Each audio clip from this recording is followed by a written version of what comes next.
It's been a little over a week since Ferrari dropped its newest design, the Ferrari F76, the first digital hypercar. Is this innovation or exclusivity wrapped in digital clothing? You're looking at a Ferrari that doesn't exist in the physical world. No wind tunnel, no clay model, just pixels and code. The first NFT hypercar. Because Ferrari isn't just selling a digital collectible, they're testing what ownership could mean in the next era of mobility and luxury. But my question is this innovation or are they just late to the game? Today on FormFuel Drive, we're breaking down the design, the philosophy, and the psychology behind Ferrari's boldest experiment yet. I'm going to take you on a design walkthrough of this vehicle and help you understand what's really going on. And we're going to analyze this the way I would in a car design studio setting. Let's take a look to see what Ferrari's done to this design, what makes it unique, what stands out, and what I feel can improve. When we look at the front end of the car here, the F76, when you look at this car, it greets you with proportions that are unmistakable Ferrari.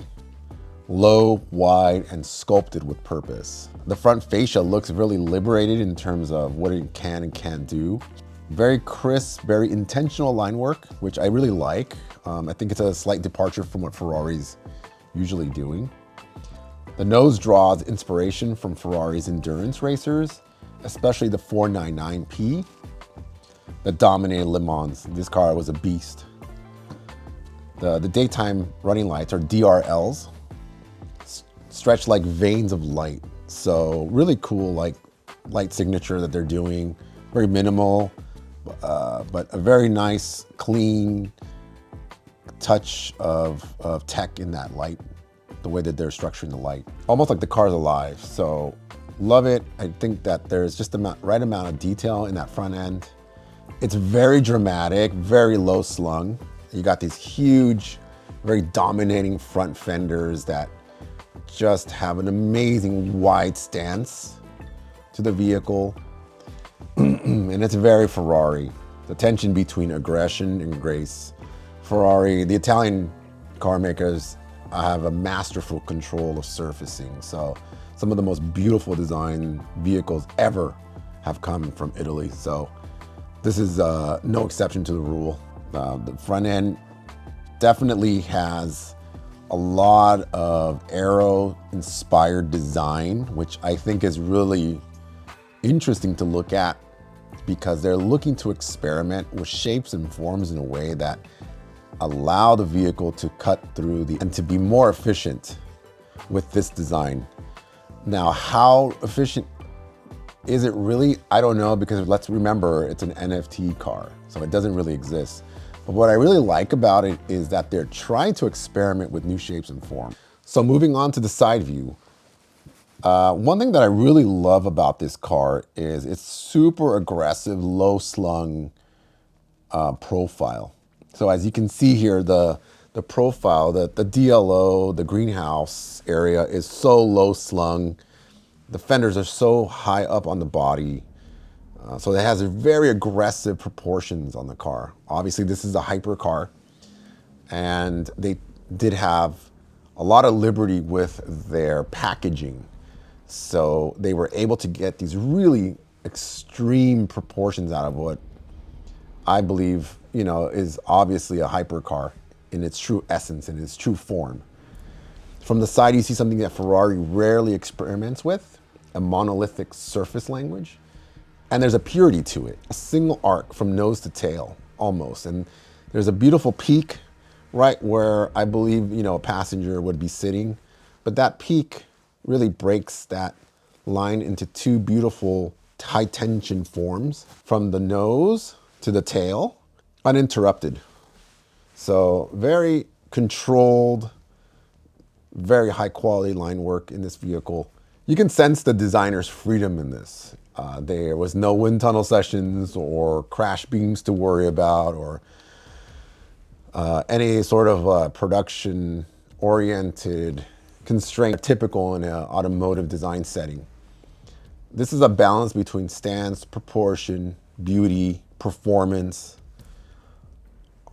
all the ingredients for a perfect hypercar. This is a great example of experimenting with graphics on the vehicle. And what I mean by graphics is, for example, you look at how the side glass, or what I would assume the side glass of the vehicle, how the passenger gets in and out. It's not in the traditional position that it's always in, up high, but rather it's down low. So in that black area here, these type of experimentation definitely lead to innovative solutions. And what's great about Ferrari experimenting with these type of graphics and position of the doors is that they're thinking about what their next hypercar could be like, their next supercar could be like. And so they're not sticking to this traditional boring approach to their vehicles. Rather, they're showing you a glimpse into how they're thinking of their product 10 years out. So as we move around the rear, the story continues. This is where, to me, the F76 feels most futuristic. The tail is sharp, almost origami-like. The taillight is floating just below that rear fin, as if suspended in the air. So a really cool effect that this is giving. It doesn't feel so heavy and heavy-handed like other vehicles. Rather, this gives it a super lightweight feel, which I think is very appropriate for a hypercar. It's all performance-driven. You get hints of that SF90 and the 812 Competizione, but exaggerated, as if Ferrari's past is echoing through this. So again, Ferrari's done a masterful job of pulling a lot of that heritage into their modern design and echoing a lot of that heritage back into a hypercar, again, that doesn't exist. It's a digital vehicle, but nonetheless, it's very important for brands like Ferrari. Yeah, so I mean, as I look at this the rear end from a top three-quarter perspective, you can see how the rear diffuser becomes a major design element of the rear. So with the rear diffuser being so dominant in the rear fenders being shaped, in my experience, having those hard corners, those cut-off corners, is purely aero-driven. And in addition to that, having that huge rear spoiler, it gives a very mechanical yet technical feel. So I think Ferrari's doing a great job in balancing all these different elements. So my final thoughts about the F76. So I've been thinking about this one a lot, not just as a car, but as a statement. From a design standpoint, it makes complete sense. In my opinion, Ferrari's being clever with using this vehicle as a digital test bed of sorts, a way to explore future design directions without the risk of full commitment. Honestly, it's pretty clever. It lets them explore new forms, new functions, new form languages, all while gauging public reaction. Many car companies do this. I don't think there's been one that's done it digitally. It's design R&D wrapped in exclusivity. What I like most about this concept is that they've fully anchored Ferrari's DNA.